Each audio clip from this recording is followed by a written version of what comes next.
Good morning. Today the weather's warm enough. We're going to make an attempt at capturing the microbes so we can make sourdough. Okay, let me put this here. Now, there are 3 ways you can do it. You can usually see a recipe and they'll show you a quick step of making sourdough just for that loaf, and it's only for one-time use. Then they have the potato one. Now the potato one only lasts 2 weeks and you have to feed it. And at the end of 2 weeks it will die. Now the one I want is to make the real one that you have to feed every day and keeps on going. I forgot about mine for 2 days of feeding it and mine died, so I have to make a new culture. Okay, now they want you to warm water up, just to warm. You need 1.5 cups.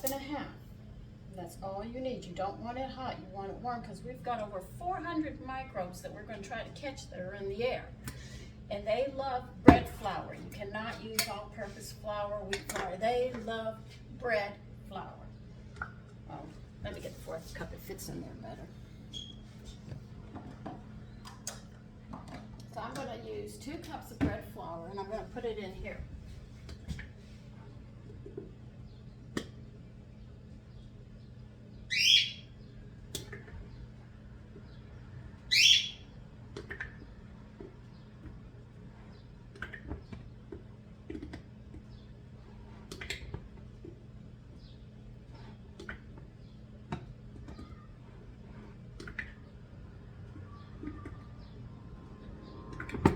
So busy, I actually forgot to feed my yeast, and it died on me, so I have to remake. So, and the weather's nice, so I can do it now. I just killed it last week, you know, so it's not like I've gone a long time. And the beauty about catching the 400 microbes this way is they're the ones that break down the minerals and stuff and help the cultures in your digestive system and everything else. So this is the real one. Now that's nice and warm. Put your finger in. You don't want it hot. If you can get it close to body temperature, you're very good. Okay, now to this 2 cups, we're going to pour this water. And what you're going to do is you are going to mix this thoroughly and beat it. In other words, beat it vigorously.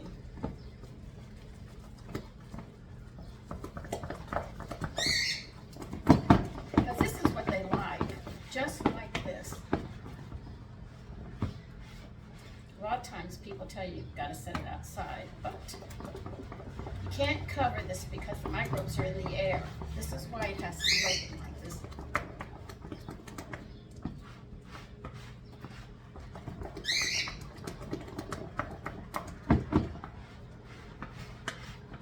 Now this is going to be a series of days that we're going to be doing this. Okay?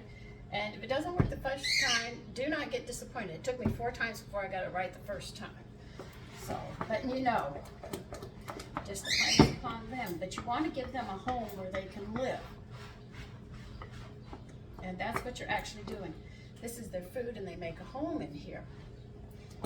And every time you use this, in place of the yeast that you buy in the store, because the one in the store only has 1, and that 1 microbe is the one that just multiplies a lot. And this is why you get rises in your bread in about an hour and everything else, but it doesn't have the other ones that you need to help break down all the minerals and everything that you need. This is very, very important if you want your health. Now, what I'm going to do, beat it a little more, and then I'm going to go set it by a window in my dining room. And every morning and every night, I am going to beat this like crazy and put it back there. And that's what you have to do for about 3 days. And we should by then get a lift off of it, or signs that there is life in it. And then we know we're on the right track.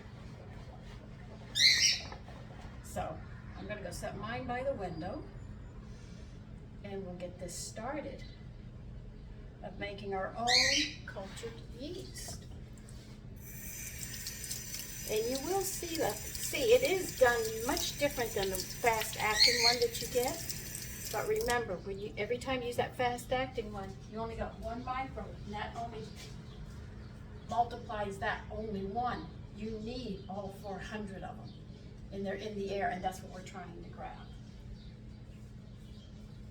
Okay, so I will keep you posted, but remember, this has to be beaten in the morning and then in the evening.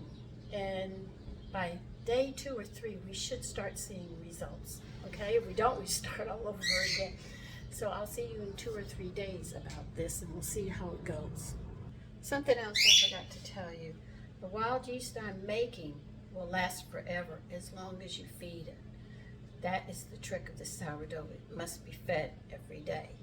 If I don't use it that day and I have too much, I put it into my compost, go bury it in the yard. I figure the plants can use it as much as anybody else. So there's really no waste with it. And once you make it, if you don't kill it like I did and forget to feed it, it will last you a lifetime.